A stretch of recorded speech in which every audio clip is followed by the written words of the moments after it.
Okay, we'll go ahead and get started since it is the top of the hour. So welcome everyone. This is the final session of our PCA and HCCN professional development series. So today we're going to be talking about building DEI into the workforce recruitment and retention trainings. This is something fundamental that really needs to be in all parts of your comprehensive workforce plan and in the way that you do your retention and your recruitment. So today you'll be hearing from me, Michelle Fernandez Gabilondo, as well as my colleague, Sabrina Edington. And as it says here, we are your host. So I will let Sabrina say hello, but I am the Senior Training Specialist here at the Association of Clinicians for the Underserved.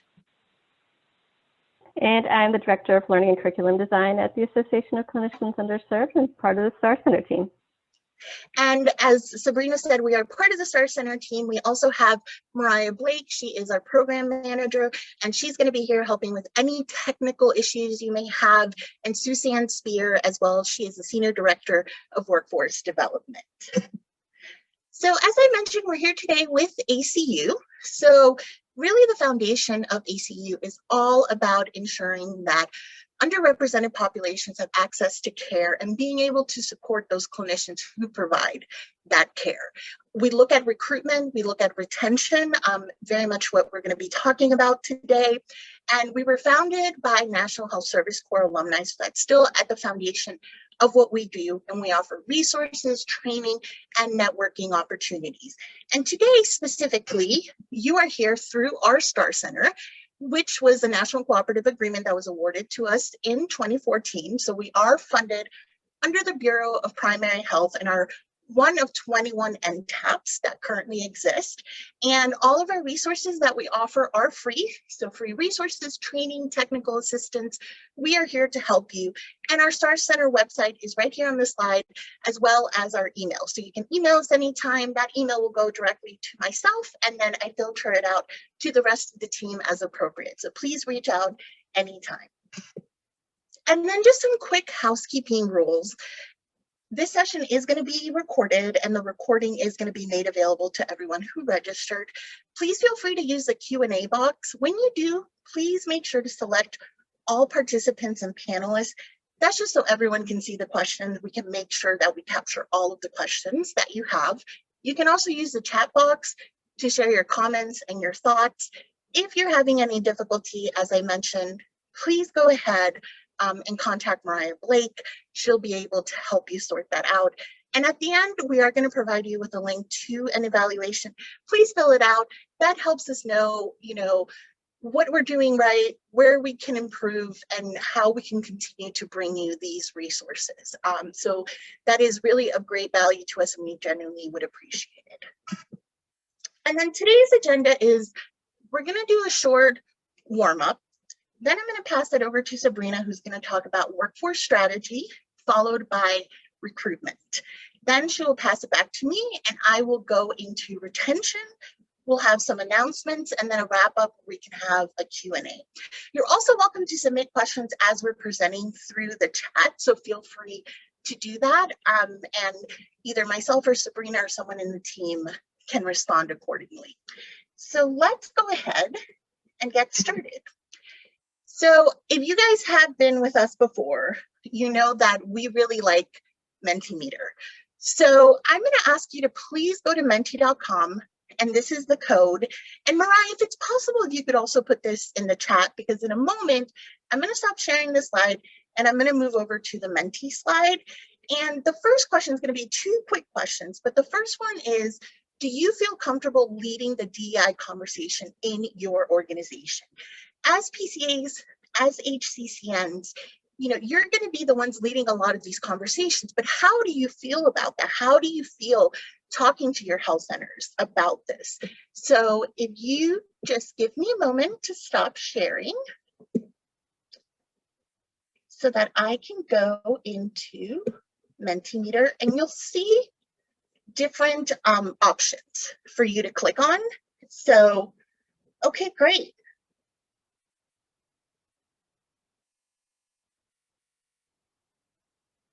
Okay. And then I'll just give it like a few more seconds Okay, so oh, there we go. Okay, I'm trying to wait until everybody can kind of get their responses in.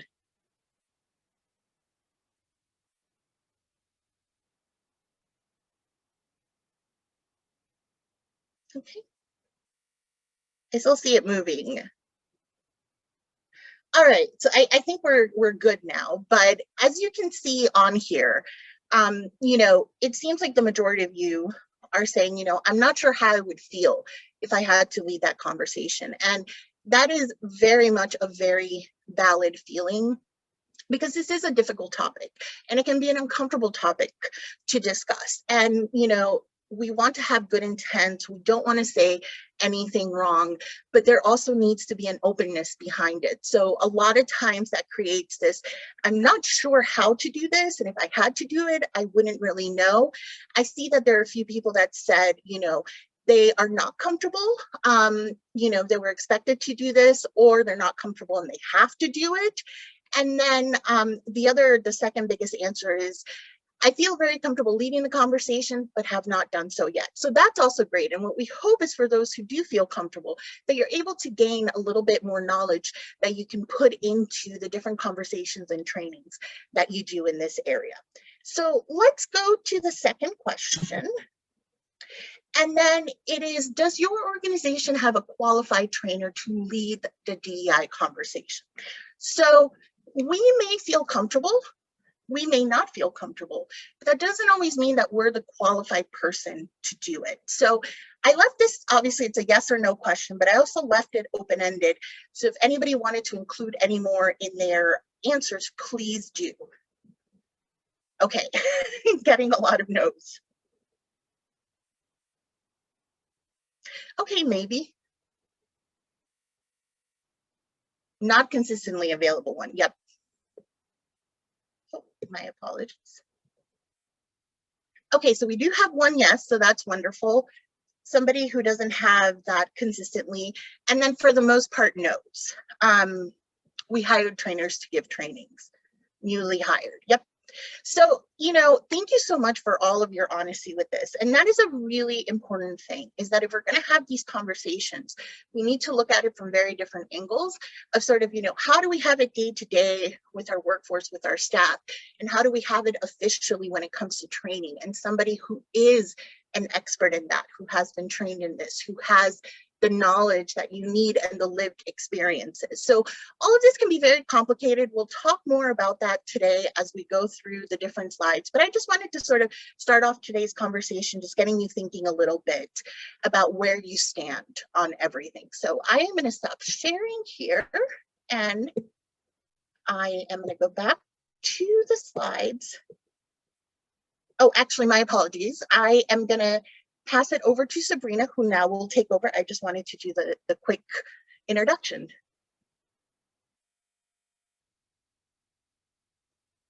Oh, Sabrina, you're on mute. Of course I was. Thank you so much, Michelle. So I want to start off this conversation. I'm going to talk a little bit about recruitment and strategy, but I want to start off this conversation by talking about transactional and transformational change. A lot of what I'm going to be talking about is very transactional, meaning that it's working within parameters and guidelines and very task and outcome oriented, and really works within existing structures. But really, I think what we want to do is challenge ourselves and our health centers to be transformational, which is going to require some introspection and vulnerability, really motivating, engaging our workforce around a shared vision, and creating a safe space to challenge the status quo. There is a really good podcast I actually listened to last night, and one of the things I'd like for you to do, if you're able, is take a listen to this podcast, maybe this afternoon, maybe tomorrow, if you have good spring weather. This is a great opportunity to take a walk and listen to a podcast. But Aiko Bethea, she is with Brene Brown's Dare to Lead team. She has her own consulting and coaching team. She's interviewed in this podcast about inclusivity at work in the heart of hard conversations. And she really speaks very well about how we get from transactional to transformational. And so if you have the opportunity, take a walk, listen to this podcast, and you can get some self-care in at the same time that you're getting a little bit of professional development in. So that's just some context for some of the stuff that I'm going to be talking about. So I'm going to start with workforce strategy. And what I want to do is talk about 5 different things that you should be taking into consideration when you're working with your health centers to help them develop their workforce strategy as it relates to increasing and amplifying diversity, equity, and inclusion. So the first thing that you'll want to work with your health centers to do is to develop an equity and inclusion statement. A lot of health centers already have this available. They've already written this out. But if they haven't, they really should have one to serve as a foundation for the rest of the work that they're going to be doing. So they really need a guiding principle or a vision and a commitment. And what you see here is an example of Central City Concerns equity commitment. And you can find this easily on their website. This shouldn't be confused with an equal opportunity employer statement. That's a very different statement. The commitment is not only a foundation for which the rest of your work is built from, but it also lets your community and the people that work for your organization understand what you value and gives them some direction. So make sure it's featured on the website, it's easily accessible to your staff, to your communities, add it to job descriptions. And I'm going to talk a little bit more about job descriptions when we get into recruitment. But I want to say that that's the first thing we really want to make sure we're helping health centers with. So once we have our vision, our commitment, we want to make sure that we have a strategy. And we'd really like to see health centers implementing diversity, equity, inclusion in their strategic plans. This is going to ensure that they are prioritizing this work. It's not a sidebar conversation. It's in a strategic plan, which means that there's a process outlined for how that's going to look and how they're going to operate. And there's also going to be some accountability in terms of updates, board recognition, making sure that the board understands what's happening and where they are. A really good example of a strategic plan that includes diversity, equity, and inclusion is Kaylin Lord's strategic plan. You can find it online. They make that easily accessible. This is just an excerpt from their plan. It's actually a very robust, 3 pages long diversity, equity, and inclusion focus area. So it's a really robust plan. But in that, there's 3 pages dedicated to how exactly are they planning to amplify this within their organization. And they even started with a phase 1 with their last strategic plan, and now they're in a phase 2 with their current strategic plan. And a lot of that has to do with not only just employment processes, which is just a little excerpt that I included here, but also in other areas of their organization. So when you get these slides, I encourage you to click on that link and check out their strategic plan and what's in it, so that you have a good resource to reference when you're talking to other health centers around this. One of the things that your health centers might need to do in their strategic plan is they may be starting from the very beginning. So what I'm hearing is that health centers want to do some of this work. This has been diversity, equity, and inclusion has been raised as a priority over the last year, but they don't really know where to start. And in their strategic plans, the first thing that they can even include in there is that they're going to conduct an assessment. So that might be their phase 1, is conducting an assessment to see where they are. We have in our Building an Inclusive Organization Toolkit, which we'll talk about later, and some of you have already seen, there are 3 different assessments in there. This slide itself is clickable, so when you get it, you can click on those links to access those assessments. And those are really good assessments to, 1, see where you are or see where your organization is as it relates to racial equity, or even developing your racial equity readiness assessment. And then there's also at the very bottom, this is a really interesting scale that I recently learned about. And it was developed by David R. Williams, who is faculty at Harvard and also works very closely with the Robert Wood Johnson Foundation. And he did a lot of studies around discrimination. So this is individual discrimination, and there's a section in it that's 10 questions that employees can respond to assess whether or not they feel like they've been discriminated at work. There's a shorter version as well, but that might be a tool too that you can recommend to your health centers to look at. What I like about these tools is that they provide you with a place of where you are now, but then you can continue to revisit that. So let's say that you've built into your strategy that you're going to do an assessment, and based on that assessment, you've identified some certain areas you want to work on. You can come back a year later, do the assessment again, and see if you've made any measurable improvements, and it's a really good way to quantify that change within your organization.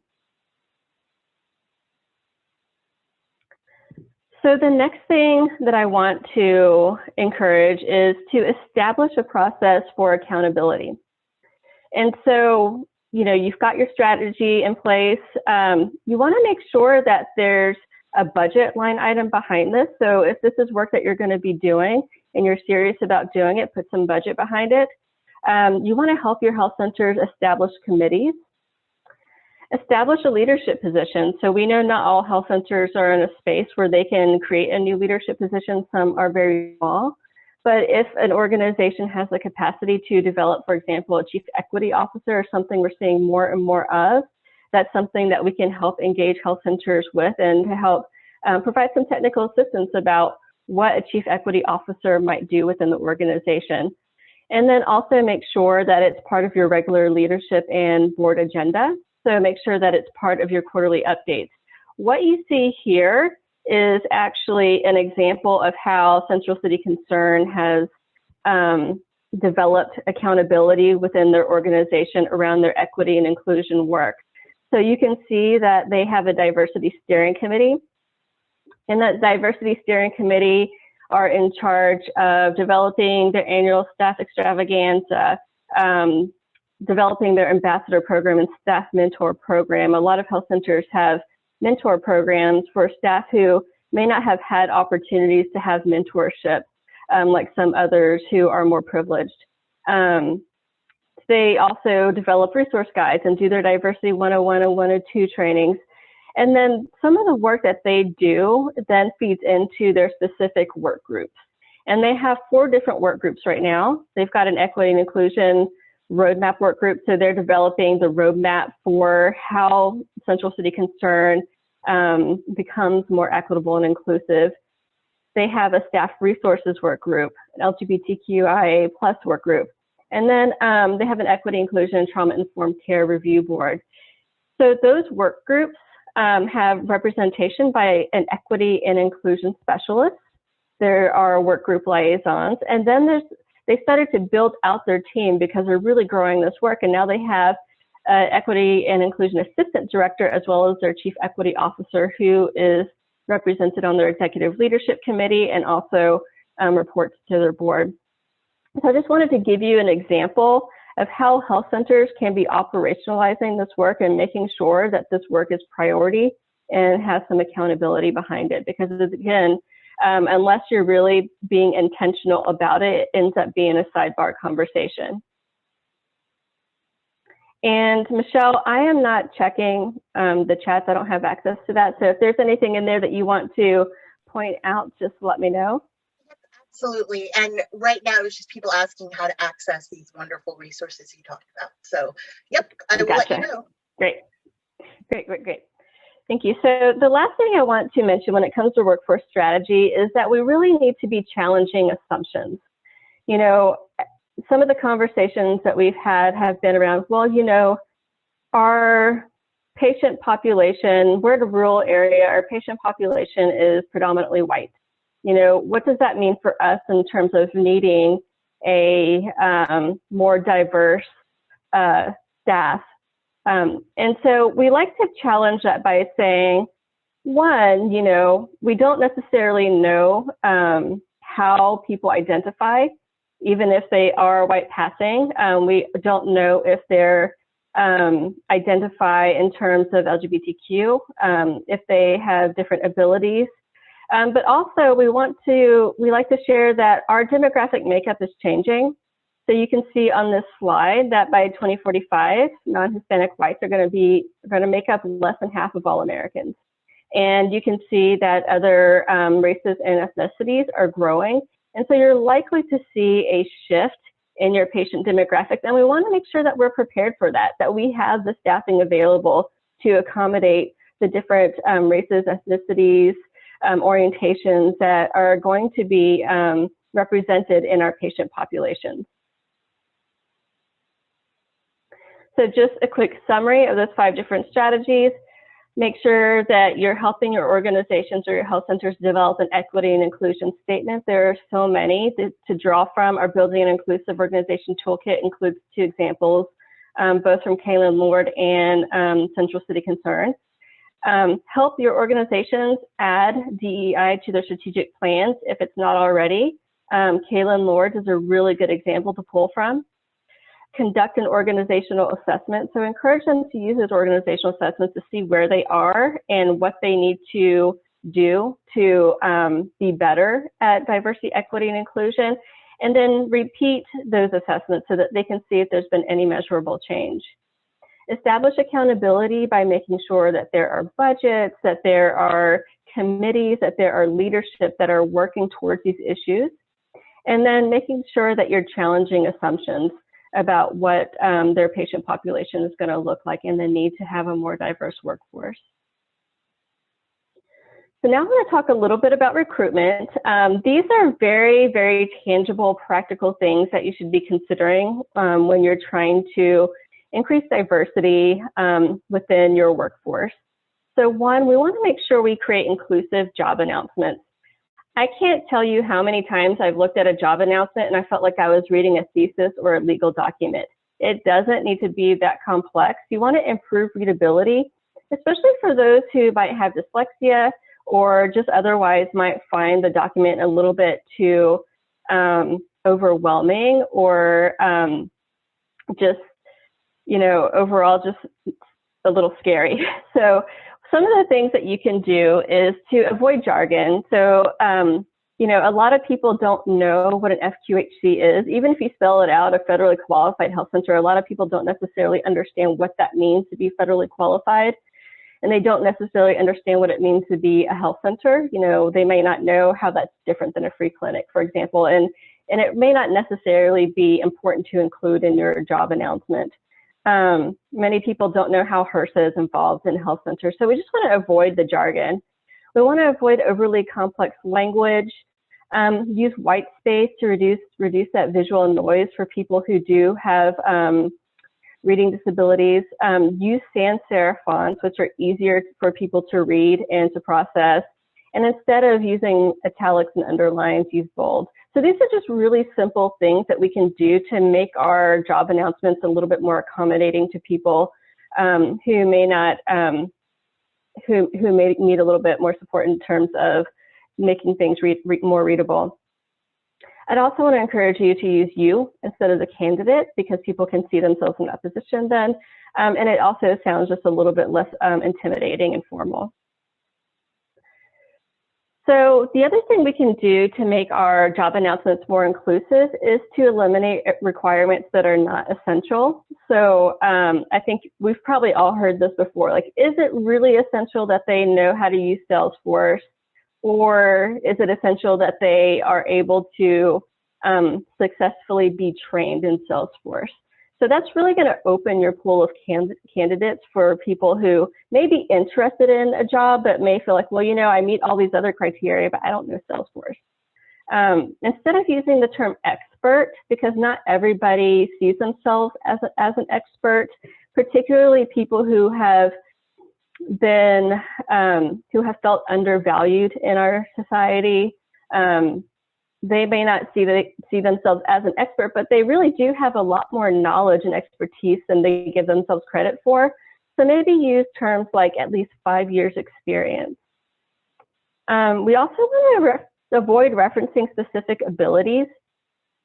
So some examples that I've seen is, can you replace words like walk and lift, with different words that might be more relatable to somebody who are moving things while sitting in a wheelchair, for example. So you just want to make sure that you're not limiting your job announcements to people who are able to walk, for example. We want to avoid terms like culture fit. Instead, use the term, just instead of using culture fit, include your organization's values.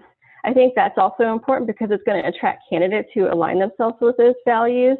But I think that's going to be a little bit less intimidating for people than the term culture fit, because not a lot of people have found that they don't necessarily fit into a lot of work cultures, and it might feel a little bit exclusive. And then you want to avoid terms like fast-paced. And I want to ask you guys, why do you think it is, and use the chat box, why do you think it is that the term fast-paced is a term that we want to avoid? And Sabrina, we do have a question in the chat. I had mentioned to Rima that we could answer during the Q&A part, unless you want to go ahead now and I can read it to you. Sure, go ahead. Okay, so it says that in the next coming years, we expect more states to require cultural competency trainings for medical staff, those working in medical facilities, whether they're clinicians, admin, or support staff. What can we do to support FQHCs in being leaders in the DEI movement? Are there recognitions that FQHCs can receive to show they have a culturally competent workforce? That's a really good question. So what a lot of health centers use is the class standards, and I think it means culturally, linguistically appropriate services. Somebody correct me if I'm wrong, but that's one resource that health centers have used to support cultural competency among their workforce. Also, I'd love to hear from others, because I know I'm probably not the only one that has resources or that can respond to that question.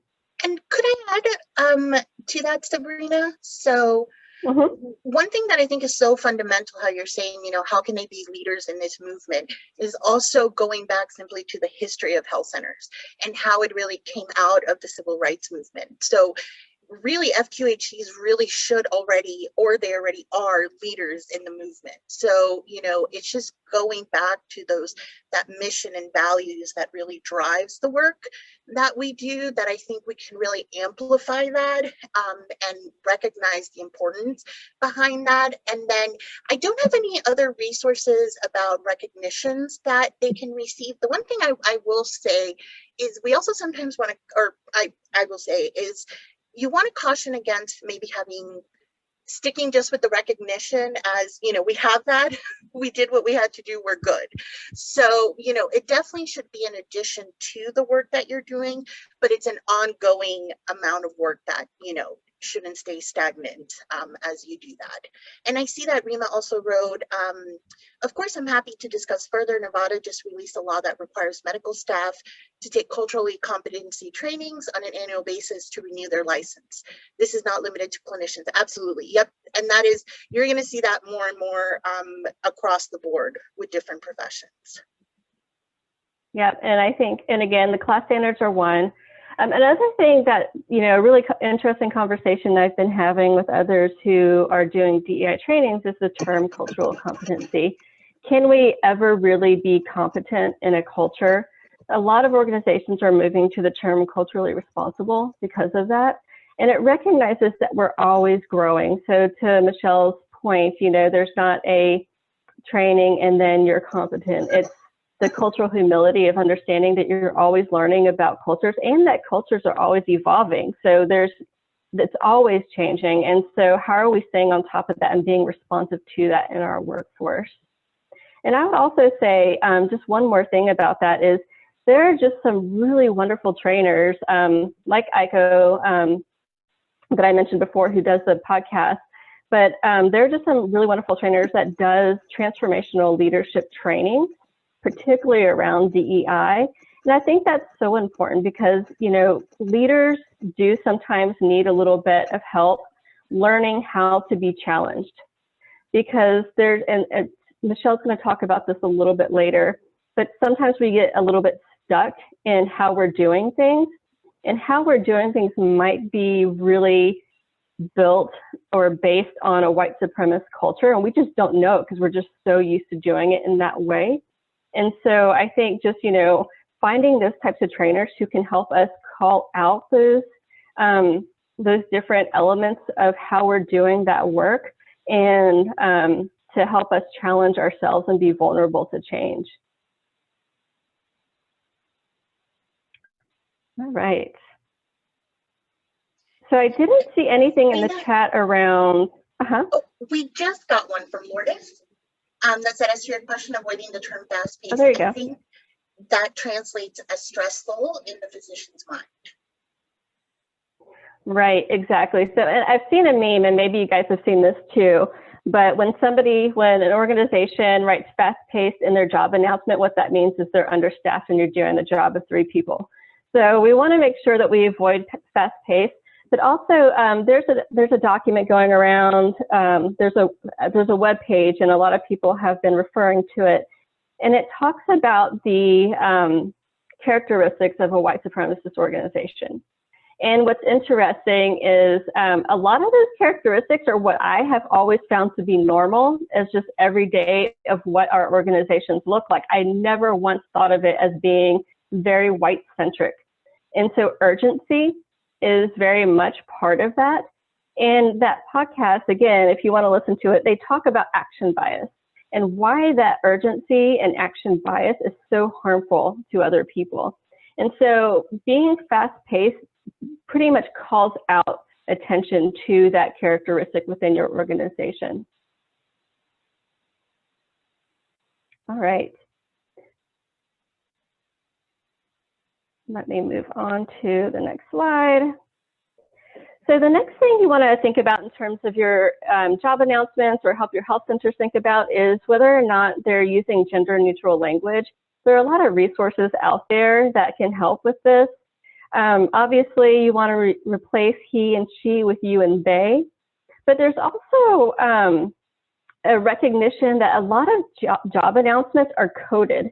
So they're really coded to attract male candidates or male identifying candidates, or feminine coded words are out there too, or feminine coded words are used to really attract female candidates or female identifying candidates. And so if you go into the slides, you can click on these links and they'll give you a long list of words that are masculine coded or feminine coded.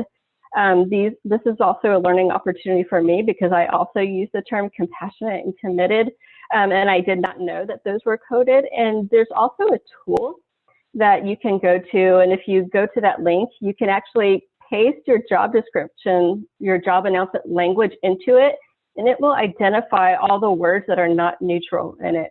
So it's a really good resource that you can use to make sure that you're not, to make sure that you are being gender neutral.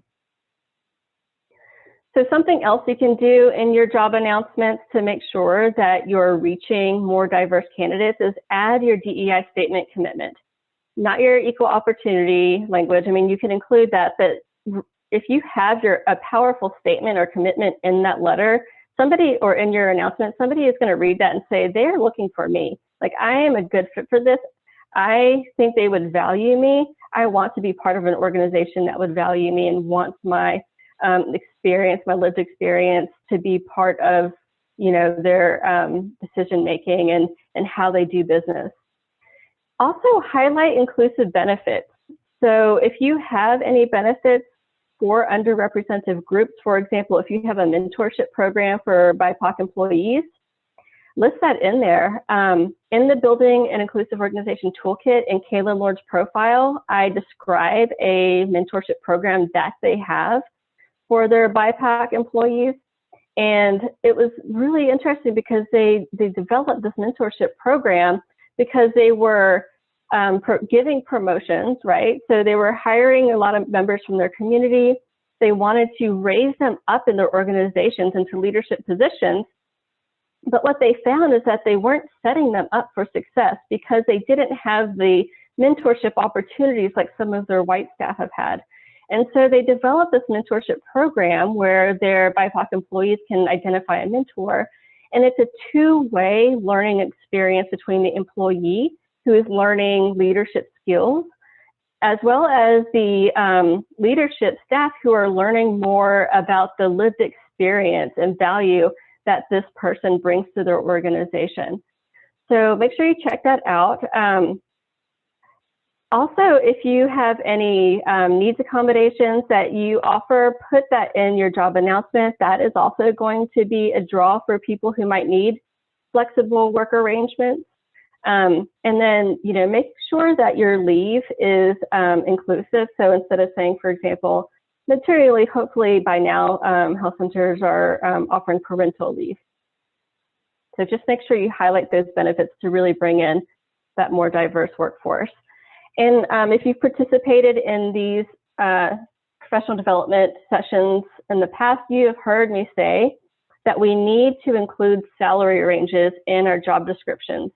This is really important to eliminating pay inequities, sorry. Include the salary range and stick to it. A lot of times, and we're nonprofits, we don't have a lot of money. And so somebody comes in and they have a salary, they're requesting a salary of $40,000, and somebody else comes in, they are requesting a salary of $60,000, and you're going to go with that $40,000 salary because, wow, that's less than what you had budgeted for. But what's really happening is that you might be exploiting the fact that somebody was not getting paid what they were worth in their last position, and you want to make sure you're not exploiting that. Not exploiting the fact that somebody may not value themselves as highly as somebody else who has been getting a higher pay historically. So you want to make sure that you provide that salary range, stick to it. Don't reward people just because they have really good negotiation skills. So make sure that you're offering equitable pay. And I saw a couple of chats come up, and I just want to make sure that, nothing I need to adjust. So let me move on. So the next thing I want to mention, so very practical things, continuing on with that, is making sure that you're posting to places that attract diverse candidates. Most people are pretty much just posting in the same places over and over and over again and attracting the same kind of candidates over and over and over again.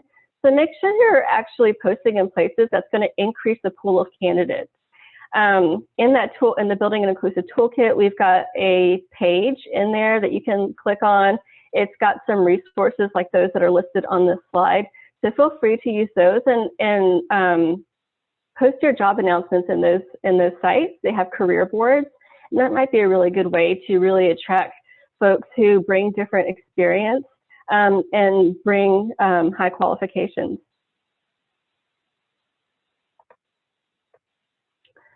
So the third thing that you can be doing to improve recruitment to make sure that you're elevating diversity, equity, and inclusion is to hire or to put together a hiring committee. If your health center does put together a hiring committee, there are things that your health center should be doing. For example, one, everybody should be getting implicit bias training. Everybody on the committee should be engaging in continuing education on inclusive hiring practices. They'll need to agree as a committee on what the hiring practice will look like to work against bias and then debrief after every interview. There's a resource here. The University of Washington checklist for interviewing hiring committees is really great and kind of goes through a lot of the things you needed to be taken into account when a hiring committee is put in place. But it's something that can really help address any individual implicit bias that might be coming from your hiring managers, and making sure that you're getting a lot more diverse perspectives when it comes to hiring new candidates. So the fourth thing I want to mention when it comes to recruitment is to make sure that you ask diversity, equity, and inclusion interview questions. So this is one of the things Suzanne Spear, who part of our STAR Center, she always talks about recruiting for retention.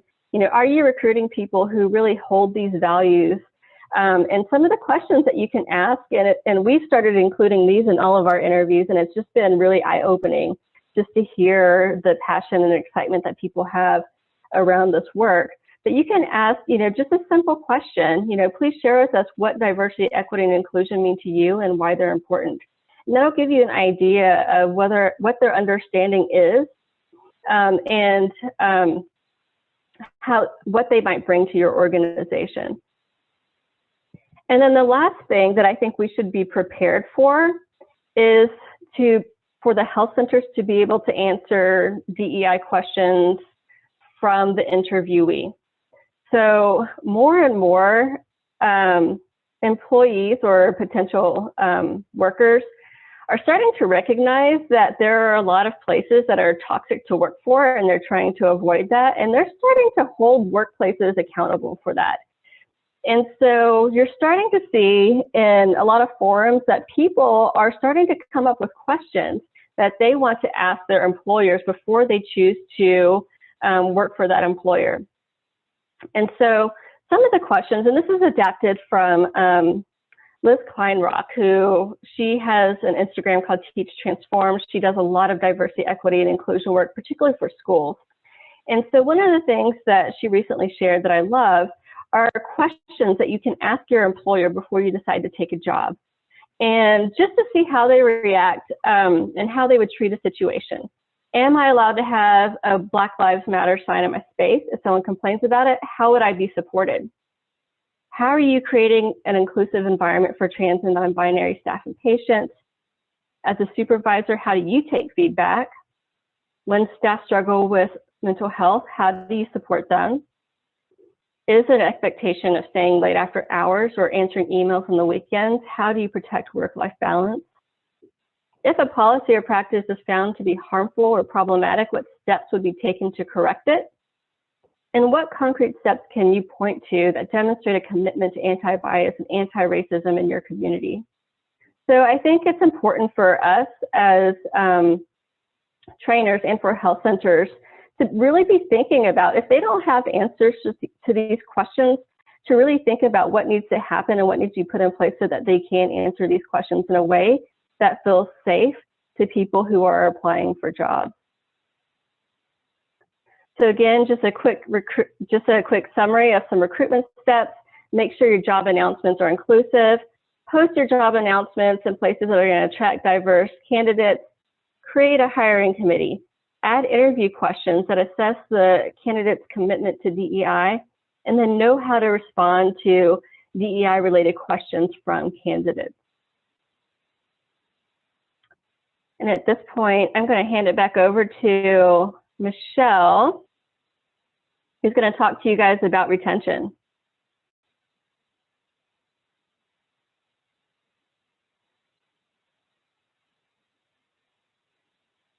And let me unmute myself.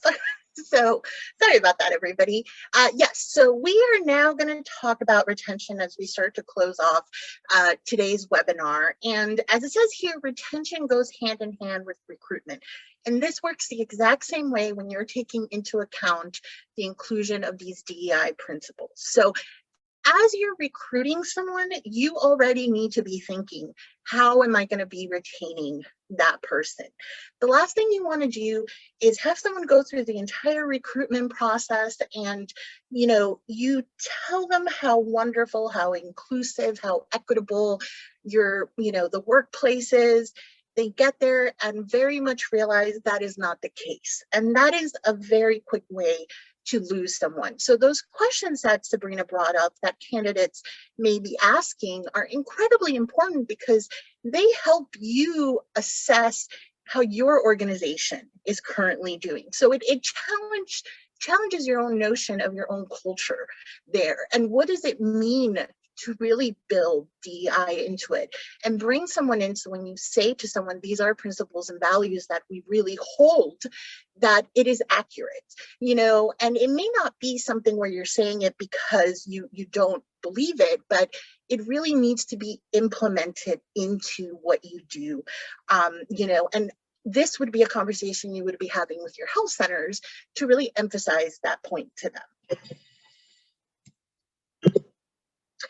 And when we talk about retention, a lot of what we look at is organizational culture. So, when someone's going through the recruitment process, you want to make sure, we hear this a lot, that they're the right fit. Are they the right fit for us?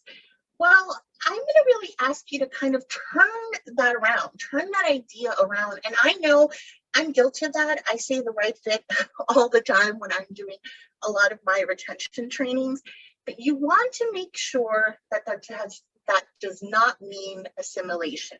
So I've been reading a lot on the idea of assimilation into organizational culture. And it seems like there's a lot of articles out there that business-wise, like this should be the goal. You want to bring someone in, you want to show them the principles of your organization and then have them assimilate into it. But you're losing so much by doing that. It really is not effective. It is crucial instead to understand your organizational culture, to look for that right fit, as I have it here in quotations, but have it be something that is about inclusion, looking at what this individual is contributing into the organizational culture and how that contribution can really lead to a positive evolution and a positive change. No culture, no organizational culture should be static. Your mission should always be revisited, your values, your vision, all of these things. And the way that it changes is bringing in people who have different ideas, different backgrounds, different experiences, whatever it may be. And when we look at diversity, really look at it from such a broad spectrum. Individuals who identify as BIPOC, but also those who have different abilities, people of different gender identities, different sexualities, different ages, different levels of education, veteran status as well. All of these different things can be so valuable to your organization. So as you're bringing someone in, as you're recruiting, and then you want to retain them, the assumption of assimilation really can put you in a place where you don't want to be, because people are holding organizations accountable, as Sabrina said. So they want to feel that they're contributing to something, and that they're part of something, but they're not being told that they have to hide who they are in order to be there. I mean, we spend most of our lives really at work, so it really should be an extension of who we are. So as I mentioned, I'm, talking about the importance of inclusion when you're looking at retention, but what does that really mean?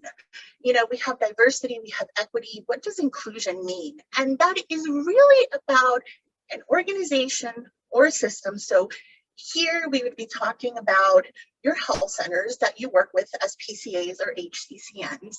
That is a system that is welcoming to different populations, people of different identities, and that the presence is not merely tolerated, but really they are contributing something meaningful. And I'm sorry about the ambulance in the background. If you can hear it, I apologize. They're meaningfully contributing something positive into the organization. If you kind of, you bring people in, you feel so proud about the diversity that you're offering. But when all of these individuals say, hey, I have this idea, maybe we could do this differently, or this doesn't make me feel too comfortable, or whatever it may be, you don't want to dismiss them. And it's just like, okay, we brought you in, feel happy, we tolerate you, but you're not really part of the decision-making process. And I understand this can get very complicated when it comes to leadership and those different topics, but that's why it's so important for the whole organization to understand the fundamental importance of this, and that the contribution can come from anybody at any part of the organization, and that what they bring is incredibly important. And if we don't listen to it, we don't take it into account, we don't let them really express themselves, we have this very repressive culture, you're not going to be able to achieve really those DEI principles that we're talking about. And this slide, when we talk about retention, should have been, something we've already talked about through the through the series, but I just want to bring you back to this where, you know, retention, the organizational culture, a culture of retention, it needs to be engaged. It needs to be consistent. It needs to be positive, and it needs to be transparent. So what does that really mean? Again, it's making sure that at baseline, you have the diversity.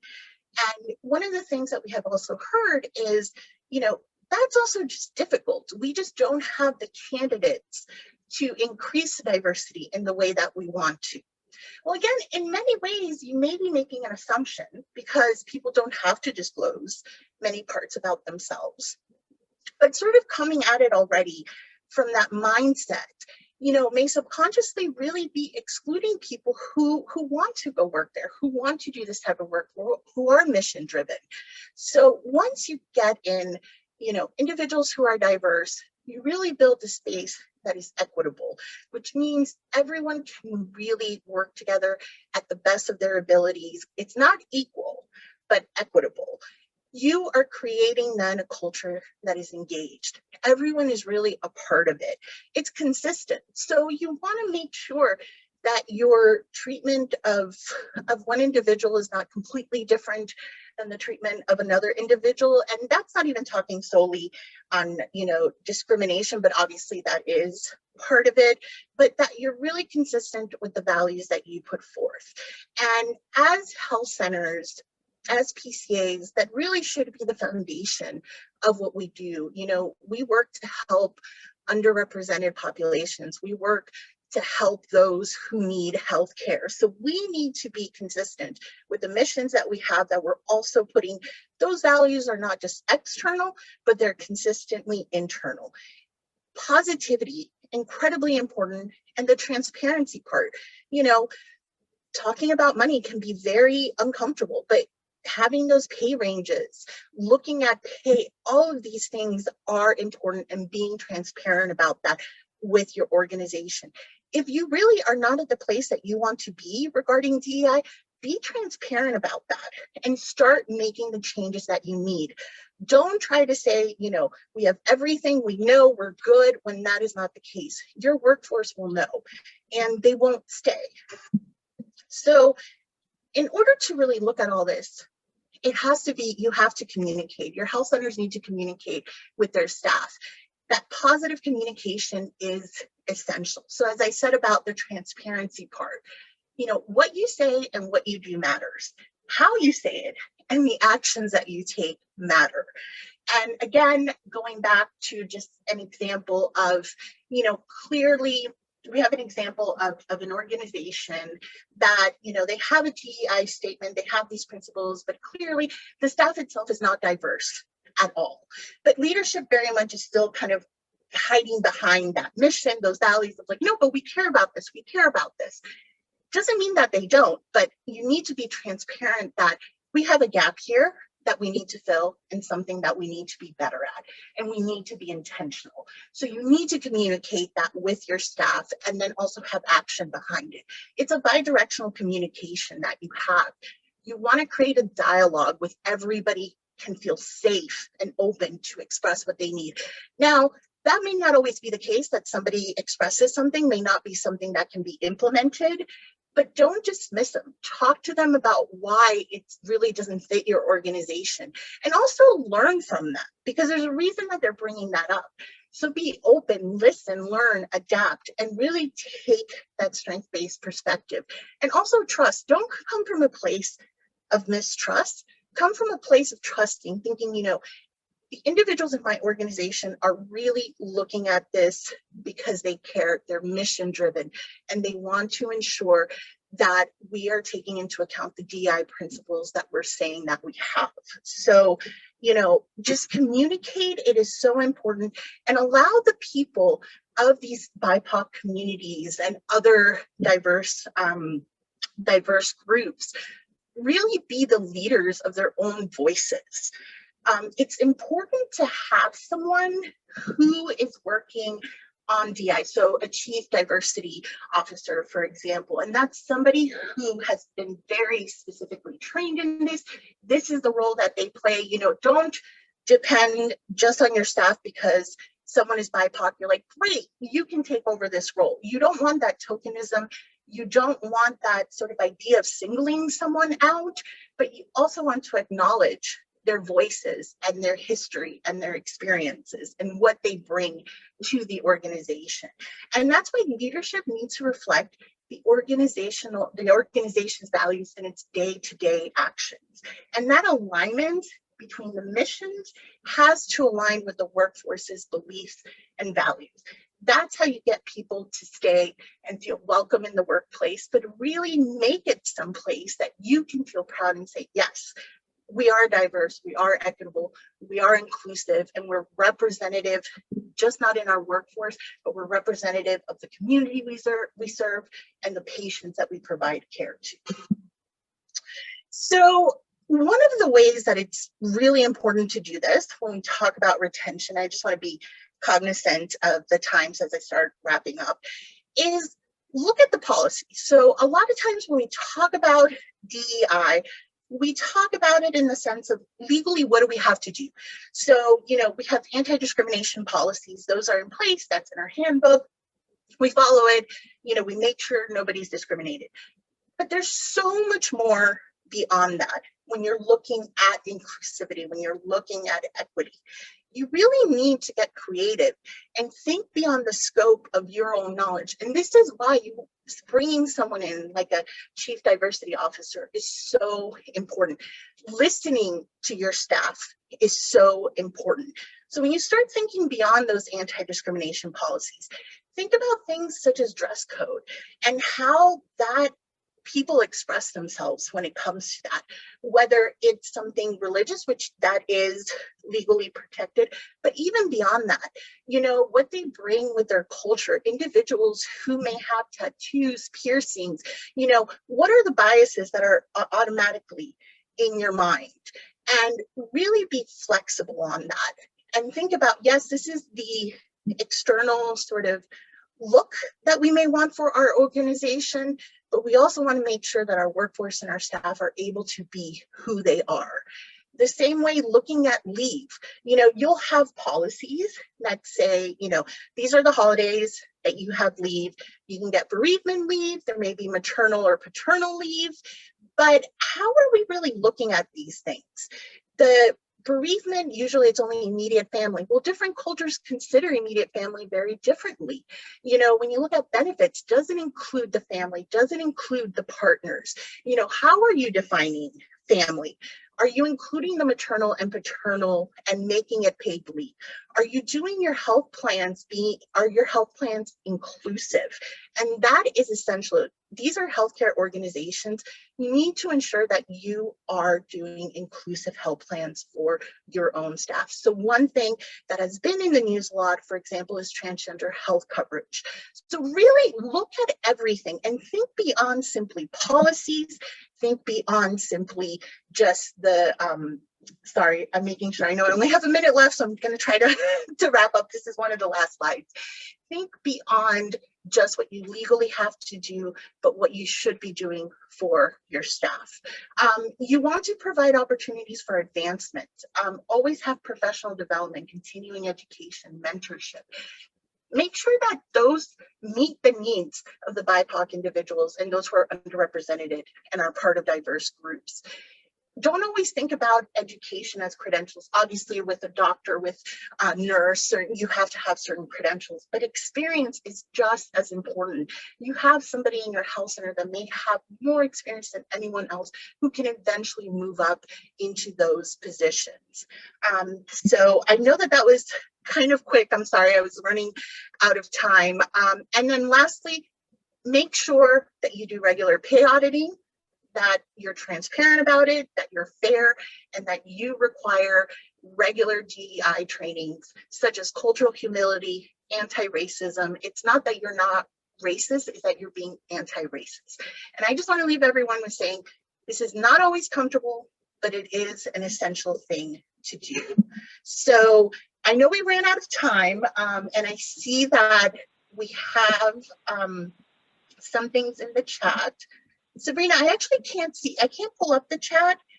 But what I want to do is I want to put this last slide just to let everybody know we have a lot of things coming up with the STAR Center. We talked about the Building Inclusive Organization Toolkit. We have a racism webinar, mental health recruitment web series. We have our LMS courses, our podcast. So please check that out because there's so much more that we can offer and really grow in regards to this topic. Sabrina, are there any questions in the chat? No, we don't have any questions in the chat. I've responded to a few of them. Okay. But I do want to offer, I don't know what your time is like, Michelle, but for those of you who are able to stay on and have questions, I'm happy to stay on. And I don't know if Michelle, if you're able to, or if you have to jump off. Absolutely. And I know I went through those last few slides kind of quickly. So I want to definitely make sure to answer any questions if anybody has them. So let me share again where I was. Yeah, so I know a lot of you have other things you have to get to, but if you want to stay on and ask questions, please do. We're going to stay on for another few minutes just to make sure that we answer any questions that you might have. Yep. And I believe you can also unmute yourself if you would like to. Oh, and I see one, corporations with corporate social responsibility programs often have a chief diversity officers or similar, and might be another source for job descriptions. Absolutely, yes. I mean, it is such an important thing to bring in someone who this is what they specialize in, this is what they do. And I think a lot of organizations, when everything kind of happened around George Floyd and all of the different social movements that took place, organizations were like, oh my God, we didn't have this, we need to have this. But they didn't really value it in the way that maybe it should have. So maybe they brought in a consultant just temporarily, part-time, that's it. And they're like, okay, great. You know, we checked off the boxes, we did what we needed to do, but actually forming positions in your workforce for people who are experts and trained in this is essential, because they're the ones that are going to be able to do that assessment that needs to take place to see if the organization has what they need, and where those changes can be made.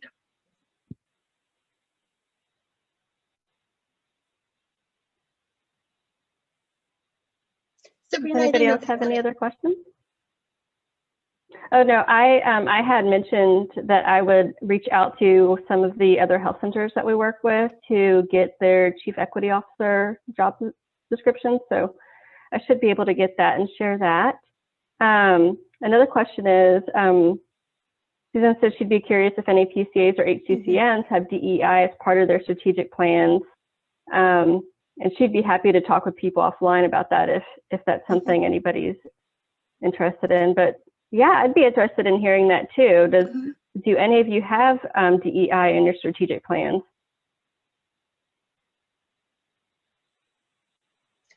And it really is something that if you don't, it should be very important to consider putting it in. Again, as I was talking about with your policies, go beyond simply the anti-discrimination policies, go beyond what you legally are required to do. Really make it a diverse, equitable, and inclusionary workplace. And that takes having it part of your strategic plans, because it takes work, it takes leadership buy-in, it takes conversations, it just every part of it, you have to be very intentional in doing this. And it's never going to be perfect, but at least it's getting that ball rolling. So yeah, if any other PCAs or HCCNs have this, please let us know. Or Suzanne know as well.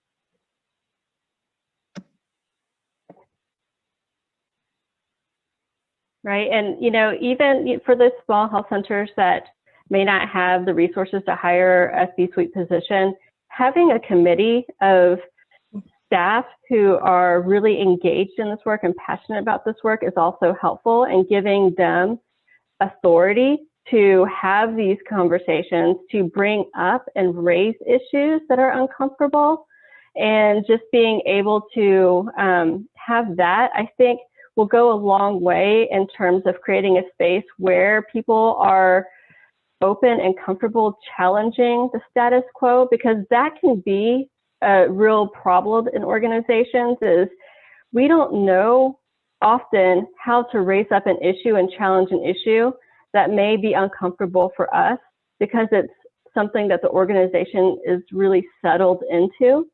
And so we want to make sure that there is a voice and a space to be able to address those. And people need to feel that safety to have that voice. And that's why that bidirectional communication is so fundamental. You know, offering so many different options for people to be able to speak up. And the other thing is, when people do, if you bring in, like Sabrina said, if you have a group that is working on this, you know, even if you do bring in a consultant or you do have a chief diversity officer, whatever it may be, that it also isn't something, again, where these are the recommendations we have, they go to leadership, but nothing gets done. There's an acknowledgement, but there's no action behind it. So again, that communication needs to happen, but actions need to happen along with it. And leadership really should learn as much from it as anybody else in the organization. Again, it's bi-directional, and there's a reason for that, because so many people in your organization they're going to be the experts in this. They're the experts in their own lives. You know, they have experienced, you know, many different things throughout their lives, and they're going to speak up as to why they see that something really may not be fair, may not, you know, be equitable, why you're not being inclusive, and we need to be open to that, and not take it solely as like, if it's a criticism, I can't handle it, but just sort of have, you know, you need to step back and really have that humble moment and being like, how can we fix this in our organizational culture? And that's hard, especially as leaders. I think, and I'll just add one more thing.